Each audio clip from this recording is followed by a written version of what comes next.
보기 한번 들어볼까요? 목사님 퀴즈를 낼 겁니다. 앞에 화면을 보시고, 자, 다음 그림이 연상하는 것이 무엇인지 한번 맞춰보시기 바랍니다. 승과이. 자, 이건 아니고요. 이건 아니고, 자, 나무 한 그루가 있고요. 액세서리가 하나가 있습니다. 뭘까요? 저게 두 개의 공통점이 무엇일까요? 대원 집사님 하시면 안 돼요. 이따 모르면 지금 하시고 벌금을 내실래요? 틀릴 수도 있어요. 자, 다음 세 친구들의 기회를 드립니다. 혜린 선생님. 자, 어려울 것 같아서 제가 그 다음 거 보여드리겠습니다. 그 다음 거. 와. 대원 집사님. 자, 이 그림과 이 그림. 무엇을 연상할까요? 저는 모르겠습니까? 오늘은 제가 맞추려고 한 거 아니고요. 틀리라고 된 문제입니다. 이 앞에 있는 저 나무는 금전수예요. 금전수. 집안에 돈을 불러오는 나무. 그리고 오른쪽에 있는 저 액세서리 뭡니까? 네일클로버. 네일클로버인데 귀고리예요. 사람들이 저 네일클로버를 귀고리를 만나러 차고 다닌대요. 뒤에는 뭘까요? 많은 스포츠 선수들이 있습니다. 이름은 다 말할 수 없지만 저 선수들이 공통적으로 가지고 있는 게 뭐냐면 루틴. 예를 들자면 시합에 나가기 전에 오른쪽 신발을 먼저 신으면 내가 이 경기 이긴다. 이런 거. 신발끈을 한 번에 묶어야지 이긴다. 이런 거. 라켓을 들 때 왼손으로 먼저 들어야지 점수를 많이 낸다. 이런 루틴이 있대요. 그 루틴을 만들어낸 이유가 뭐겠습니까? 집안에 금전수를 들이고 네일클로버 귀고리를 만들어서 차고 다니고 선수들이 많은 득점을 내기 위해서 게임에 승리하기 위해서 승리한 신발이 게임 질 때까지 계속 신는 이런 루틴을 만든 이유가 무엇일까요? 바로 우리가 가지고 있는 어떠한 실력보다도 행운. 우리 인간은 알게 모르게 그냥 복을 받고 싶어 하는, 잘 되고 싶어 하는 마음이 우리 마음 가운데 생긴다는 것입니다. 이 그림에 나와 있지 않았지만 우리 많은 사람들이 이 복을 받으면 좋기 때문에 마음에 복을 받기 위한 문화들이 많이 생겨요. 특별히 이 한국이라는 사회는 이 복을 받기 위한 문화가 가득합니다. 그런데 이 복 받기 위한 문화가 한국 사회, 한국 문화에만 있는 것이 아니고 하나님께서 말씀하시는 이 성경 속에도 이 복이 있습니다. 첫 번째, 하나님께서 믿음의 조상 아브라함을 부르시면서 뭐라고 했습니까? 복의 근원이 될 것이다라고 말씀하셨습니다. 오늘 우리가 보았던 이제 시편 말씀을 우리 매일성경 통해서 묵상하고 있는데 그 말씀, 시편에 여는 첫 번째 장이 뭐였냐면 복이라고 하는 단어가 나옵니다. 성경에서도 이 복에 대한 이야기를 많이 한다는 것이죠. 이 복. 그런데 우리 문화 속에서 말하는 복과 하나님께서 성경을 통해서 말하는 복은 차원이 다르다는 사실을 오늘 여러분들에게 말씀드리고자 합니다.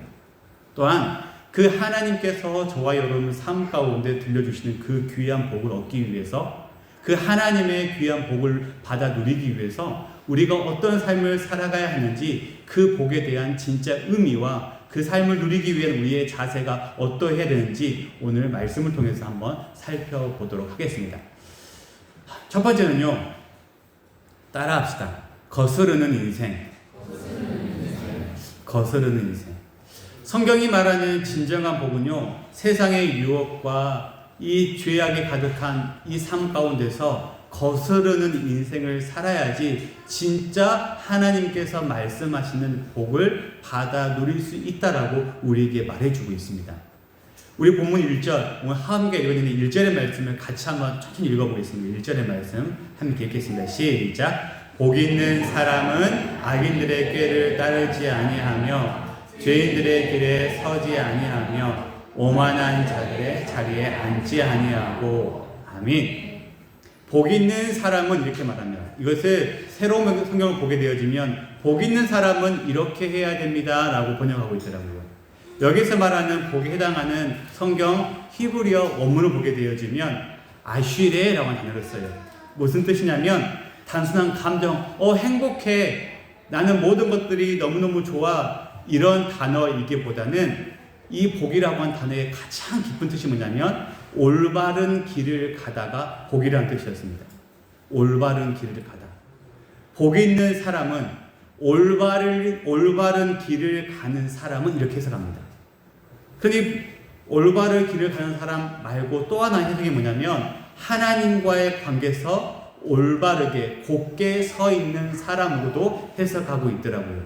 그래서 성경에서 말하는 복은 우리가 말하는 돈을 많이 벌고 건강해지고 잘 되는 그런 조건의 복이 아니라 하나님과의 관계가 발라서 올바른 길을 걷는 것, 그렇게 걸어갈 사람이 복 있는 사람이라고 이야기하고 있었습니다. 그래서 오늘 본문 말씀 1절을 보게 되어지면 복 있는 사람은 올바른 길을, 하나님과의 관계를 올바르게 맺어가길 원하는 사람은 말하면서 무엇 해라라고 말씀하시지 않고 무엇을 하지 않느냐라고 하는 것을 볼 수 있습니다. 놀라운 특징인데요. 1절 다시 한번 봐보시겠습니까? 이게 동사라고 하는데 1절에 천천히 읽어볼까요? 복 있는 사람을 읽어볼까요? 시작! 복 있는 사람은 따르지 아니하며 죄인들의 길에 서지 아니하며 오만한 자들의 자리에 앉지 아니하고. 여러분 무엇을 느끼십니까? 저는 이 말씀을 딱 보면서 평상시에도 수없이 많이 봤던 본문 말씀인데 이 말씀을 준비해서 보니까요, 아니하고를 보다가 저는 그 앞 단어를 봤습니다. 복 있는 사람은 뭡니까? 따르지 아니하고 서지 아니하며 앉지 아니하고. 여러분 상상해 보십시오. 하나님의 말씀을 붙잡고 살아가는 사람은 악인들을 따라가지 않아요. 따라가다가 거기에 서지 않아요. 거기에 앉지 않아요. 그림은 이런 모습입니다. 봐보세요.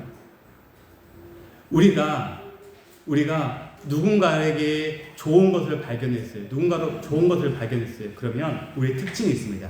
그를 따라가 함께 걷습니다.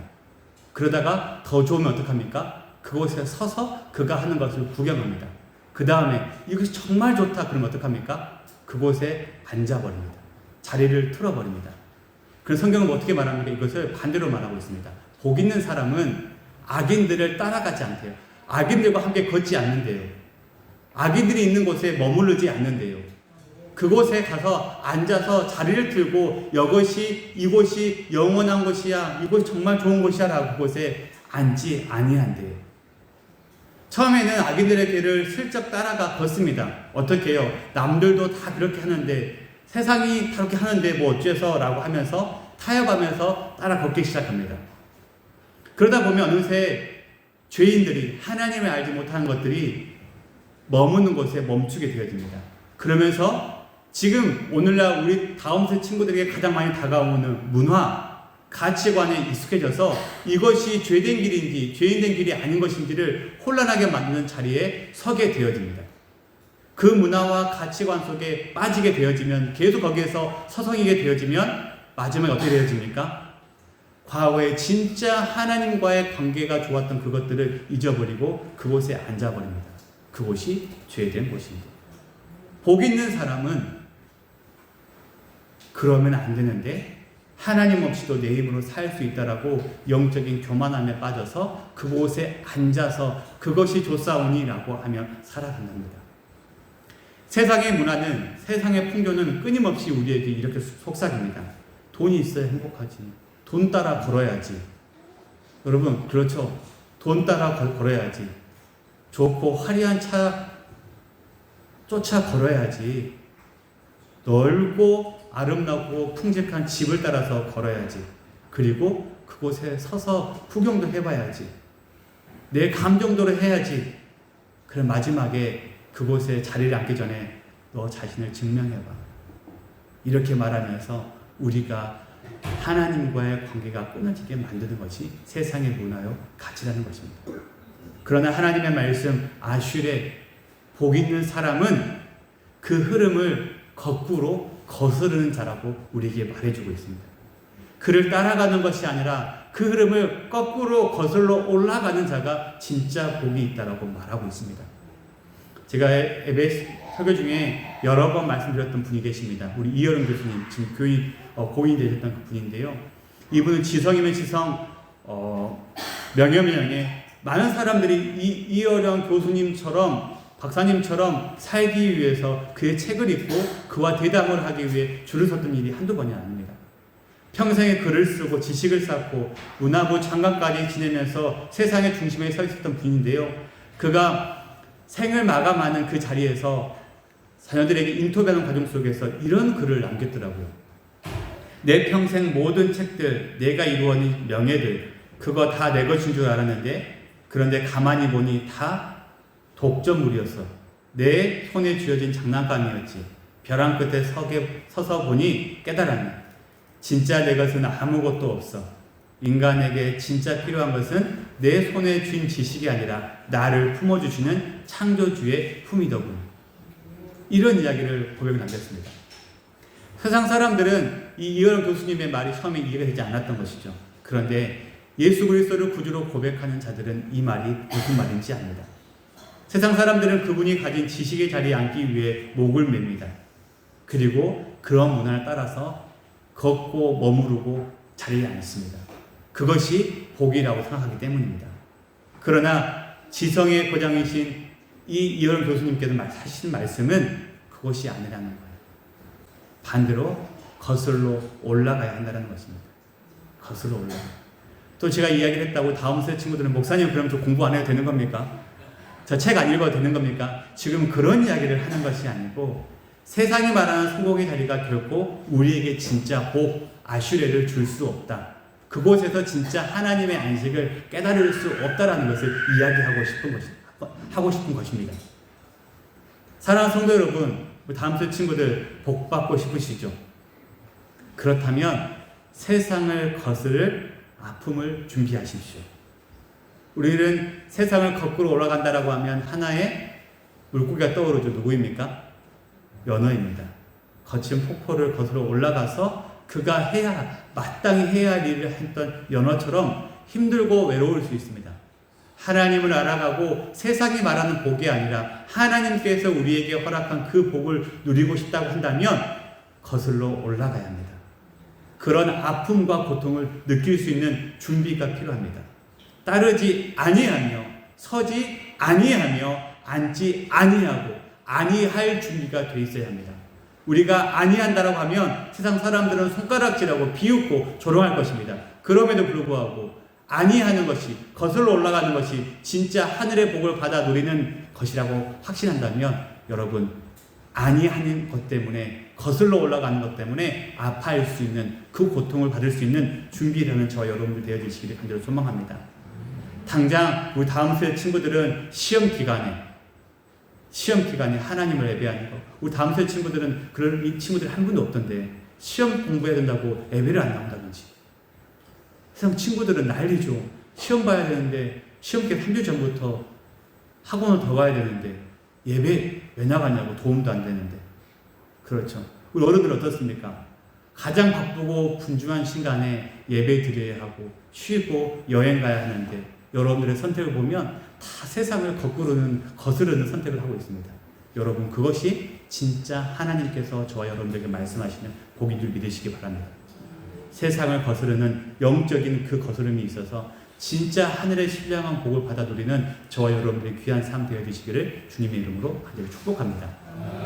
두 번째는 따라합시다. 복음으로 채워진 인생. 복음으로 채워진 인생이야말로 진짜 복 있는 사람이라고 성경은 말하고 있습니다. 세상을 거꾸로 올라가는 그 모습을 내 의지로 될 수 없다라고 이야기하고 있습니다. 세상에 나아가면 얼마나 많은 유혹들이 있습니까? 그 유혹을 이겨낼 수 있는 것은 내 힘과 내 능력이 아니라는 것입니다. 바로 예수 그리스도의 십자가 복음으로 내 영이 가득 채워졌을 때 거꾸로 올라갈 수 있다. 거슬러 올라가는 삶을 선택할 수 있다라고 성경은 우리에게 말해주고 있습니다. 우리 2절의 말씀을 같이 한번 천천히 읽어보겠습니다. 2절의 말씀 함께 읽겠습니다. 시작. 오직 여호와의 율법을 즐거워하여 그의 율법을 주야로 묵상하는도다. 아멘. 2절의 말씀은 많이 읽어보셨을 거예요. 그리고 우리 다음 세대 친구들은 우리 겨울에 교회에서 24시간 보내기 할 때 이 말씀 목사님이 가르쳐 주셨습니다. 그렇죠? 세상의 것을 끊어내지 못하는 것은 내 의지가 아니라고 말했습니다. 그러면 내 안의 것들을 내 생각과 내 고집과 내 안에 내 욕심으로 가득 차 있는 것을 어떻게 해야지 거슬러 올라갈 수 있는 믿음으로 바꿀 수 있느냐? 그 이유는 다 하나입니다. 2절의 말씀 보게 되어지면 이런 단어가 있죠. 묵상하다라고 하는 단어. 묵상하는 단어. 히브리어로 하가라고 하는 단어 써요. 하가라고 하는 단어 씁니다. 하가. 이 단어는 단순히 눈으로 책을 읽다, 하나님의 말씀을 읽다, 조용히 명상하다, 묵상하다 이런 뜻으로 끝나지 않고 가장 큰 의미는 사자가 움킨 먹이를 앞에 두고 그 먹이를 먹기 위해서 으르렁 거는 소리, 이게 하가이고요. 또 하나는 비둘기가 구구구구구 이렇게 소리를 내면서 작은 소리로 끊임없이 읊조리는 상태를 묵상하다라고 하는 뜻이 있더라고요.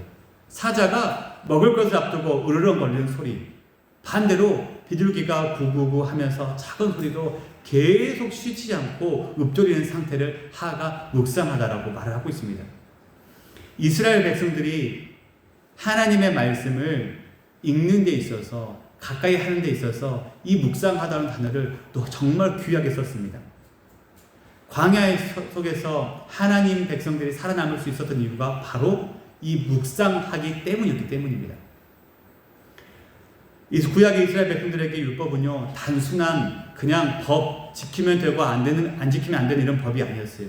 광야 같은 세상 속에서 하나님의 백성으로 살아가기 위해서 생명의 호흡과 같은 것이 하나님의 말씀이었는데 그 하나님의 말씀을 묵상하라고 가르쳤던 것입니다. 신학적으로 이것을 조금 어려서 설명해 볼게요.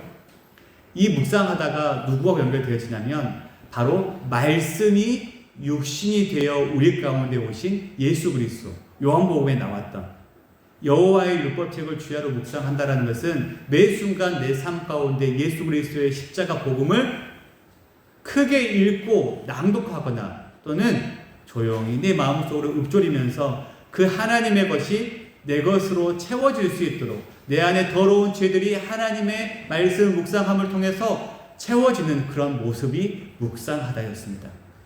복 있는 사람에게 무엇이 관련이 있겠습니까? 3절을 봐보세요.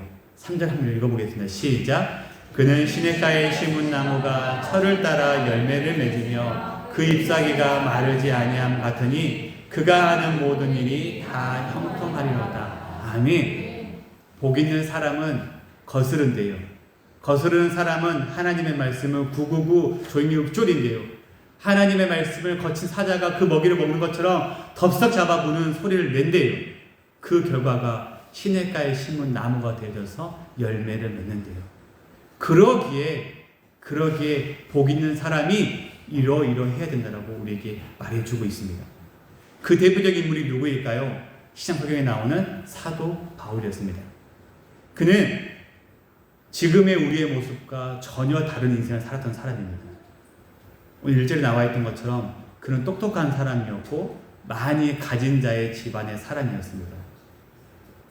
그런데 그가 하는 것은 꾀를 따르고 믿는 자들을 죽이고 핍박하는 그 자리에 맨 앞줄에 서서 그런 인생을 살고 있었는데 다메섹 도상에서 부활하신 예수님을 만나서 어떻게 하냐면 하가 그 하나님을 소리내어 외치고 그 하나님을 조용히 구구구 읊조리기 시작했습니다. 그랬더니 어떤 일이 벌어졌습니까? 그 십자가 복음이 그의 마음을 사로잡기 시작했고 그의 읊조림을 통해서 놀라운 일들이 열매 맺기 시작했습니다. 여러분 바울의 삶 다 아시죠? 세상의 기준을 보게 되어지면 하나님의 말씀을 구구구구 읊조리면서 소리내어 낭독했더니 평안이 오는 것이 아니고 고난이었습니다. 매를 맞고 감옥에 갇혔고 굶주렸습니다. 세상 사람들은 왜 그렇게 구구구 하나님의 말씀을 읊조리는지, 왜 하나님의 말씀을 그렇게 맛있게 덥석 무는지 손가락질 했었습니다. 그런데 그가 했던 고백 가운데 감옥 속에서 빌립보서 4장 4절에 주 안에서 항상 기뻐하라. 내가 다시 말하노니 기뻐하라. 감옥 속에 있었지만 그가 기뻐하라고 말할 수 있었던 이유는 내가 999 하나님의 말씀을 읊조렸더니, 내가 하나님의 말씀을 맛있게 이렇게 먹었더니 내가 감옥 속에 있지만 내가 기뻐할 수 있다. 그러니까 너희들도 기뻐하라 라고 말할 수 있는 고백이 나갔던 것입니다. 복 있는 사람은 이렇게 십자가의 복음을 읊조립니다. 십자가의 말씀을, 복음을 받아 먹습니다. 감옥에 가게 되어도 그러니까 그 상황이 이해가 되어집니다. 감옥 안에서도 기뻐할 수 있다라고 편지할 수 있는 이유, 지금 우리의 생각은 이해가 안 되지만 우리가 하나님의 말씀을 999 읊조리기 시작하면, 그렇게 해서 복 있는 자가 되어지면, 그 길을 걸어가게 되어지면 진짜 바울이 우리에게 말하고자 하는 진짜 복 있는 사람이 무엇인지를 우리의 가슴으로 우리는 경험하게 되어질 것입니다. 사랑하는 성도 여러분, 여러분들에게 솔직하게 제가 질문을 한번 드려보고 싶습니다. 여러분의 입술로 주님, 저에게 복을 주십시오. 제 자녀에게 복을 주시고 우리 가정에게 복을 주셔서 우리의 가정이 예수를 믿어서 복받는 인생 되게 해주십시오라고 구한 적 있습니까? 없습니까? 어젯밤에도 오늘 아침 이곳에서도 그렇게 구했을 것입니다. 기도했을 거예요. 그 기도하는 것이 나쁜 것이 아닙니다. 사자가 먹이를 먹듯 비둘기가 울부짖듯. 그런데 십자가 복음을 주야로 묵상 한번 해보십시오. 하나님, 저희 가정이 지금 재정적으로, 건강으로 너무너무 힘든데 치유의 복이, 물질의 복이, 자녀의 복이, 지혜의 복이 그냥 하루아침에 눈 뜨았더니 이루어지게 도와주십시오 라고 하는 기도이기 전에 먼저 하가 한번 999 하나님을 읊조려보는 것 어떻습니까? 쉽지 않을 거예요. 왠지 아십니까? 세상의 정보는요, 온종일 우리는 잘 묵상해요. 하나님의 말씀 5분 묵상하는 것보다 유튜브 쇼츠 보는 거 얼마나 편합니까? 정작 내 영혼에 살찌우기 위해서, 진짜 복 있는 자의 길을 걸어가기 위해서 단 5분도 하가하지 않으면서 우리는 여전히 시냇가의 심나무가 되고 싶어합니다. 하나님의 말씀을 묵상하는 것은 단 5분도 2분도 하기 싫으면서 유튜브로 통해서 여러 가지 정보들은 열심히 걷고 따라가고 앉아있는데 단 5분도 하나님의 말씀을 가까이 하는 것은 선택하지 못하는 것이 우리의 모습이라는 것입니다. 그래서 감히 여러분들에게 부탁드리고 싶은 것은, 여러분, 이번 한 주간만큼은 남은 6개월을 위해서, 남은 6개월의 건강한 믿음의 길을 걷기 위해서 하가 한번 해보십시오. 읊조려 보십시오. 그래서 진짜 복 있는 자의 삶이 어떤 삶인지 26년도가 끝나는 그 마지막 주일에 한번 서로가 돌아보면 질문해보고 고백해보고 점검해주는 시간을 한번 가졌으면 좋겠습니다. 어렵지 않습니다. 여러분들, 제가 오늘 두 가지를 한번 이야기 한번 해보고 싶습니다. 진짜 복 있는 사람, 예수 그리스도께서 주신 귀한 복 있는 사람으로 살고 싶으십니까? 그러면 세상의 유흥을 따르고 세상의 가치관에 서 있고 성공이라는 허무한 자리에 앉아 있는 것을 복이라 말하지 않는 거 아시죠? 돈나무 심고 루틴을 만들어서 행운을 쫓아다니는 거 이제 그만하시고, 이제 그거 그만하시고 하나님의 말씀하신 진짜 복, 아슈레, 조건이 아니라 하나님과의 관계를 바르게 맺기 위해서 두 가지 하십시오. 거절하십시오. 거스르는 인생이 되십시오. 따라가는 것, 그걸 구경하는 것, 그곳에서 자리를 틀고 앉아서 거기에 머물러 있는 것 이제 하지 마십시오.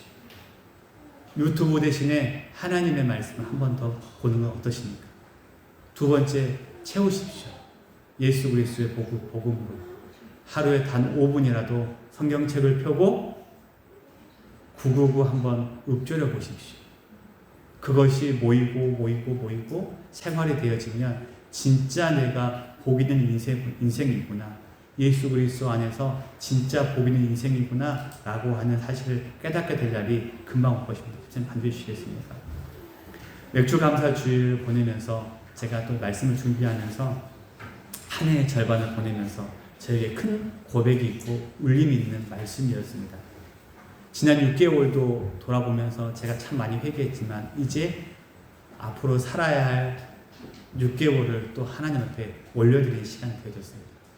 하나님, 제가 지난 6개월 동안은 이거 한다고, 학교에서 애들을 가르친다고, 교회 건축한다고 제가 읊조리지 못했습니다. 하가하지 못했습니다. 회개했습니다. 그리고 앞으로의 남은 6개월 동안은 진짜 하나님의 나라를 위해서, 몸된 공동체를 위해서 제가 하가하겠습니다. 거스르고 주의 복음으로 채워가겠습니다라고 결단했습니다. 우리 시간 함께 찬양하면서 우리의 믿음의 고백을 주 앞에 나아가는 시간 갖도록 하겠습니다. 나는 주를 섬기는 것에 후회가 없습니다. 많이 불러보셨죠?